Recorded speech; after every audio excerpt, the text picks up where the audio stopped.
जागृती हायस्कूलमध्ये रानकवी तुकाराम धांडे यांची सदिच्छा भेट, वनवासी जीवन आणि निसर्ग संवर्धनावर आधारित कवितांनी विद्यार्थ्यांना प्रेरणा, ओघवत्या सादरीकरणामुळे विद्यार्थ्यांसमोर कवितामय वातावरण।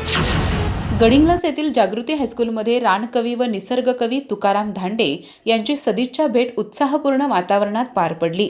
इयत्ता 9वी व 3रीच्या विद्यार्थ्यांसमोर त्यांनी आपल्या वनवासी जीवनावर आधारित कविता प्रभावी शैलीत सादर करून विद्यार्थ्यांना प्रेरणादायी संदेश दिला।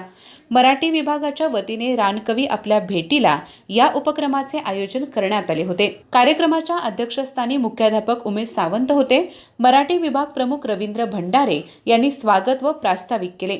कवी तुकाराम धांडे यांनी निसर्गाशी असलेले जिव्हाळ्याचे नाते, वनवासी जीवनातील संघर्ष तसेच निसर्ग संवर्धनाचे महत्त्व आपल्या कवितांमधून प्रभावीपणे मांडले। त्यांच्या ओघवत्या आणि भावस्पर्शी सादरीकरणामुळे संपूर्ण वातावरण कवितामय झाले। कवितेमागील आशय आणि मर्म त्यांनी विद्यार्थ्यांना सोप्या भाषेत समजावून सांगितले। त्यामुळे विद्यार्थ्यांना कवितेतील भावविश्व अधिक जवळून अनुभवता आले। आपल्या काव्य प्रवासातील काही आठवणीही त्यांनी विद्यार्थ्यांसमोर मांडल्या। बालपणापासून निसर्गाशी असलेले अतूट नाते, जीवनातील अनुभव आणि समाजातील वास्तव यामधून आपल्या कवितेची निर्मिती होत असल्याचे त्यांनी सांगितले। त्यांच्या अनुभव कथनामुळे विद्यार्थ्यांना साहित्य, निसर्गप्रेम आणि संवेदनशीलतेचे महत्त्व समजले। मुख्याध्यापक उमेश सावंत यांनी अध्यक्ष मनोगतातून विद्यार्थ्यांना अशा साहित्यिक व्यक्तिमत्वाचा सहवास लाभणे ही शाळेसाठी अभिमानाची बाब असल्याचे सांगितले।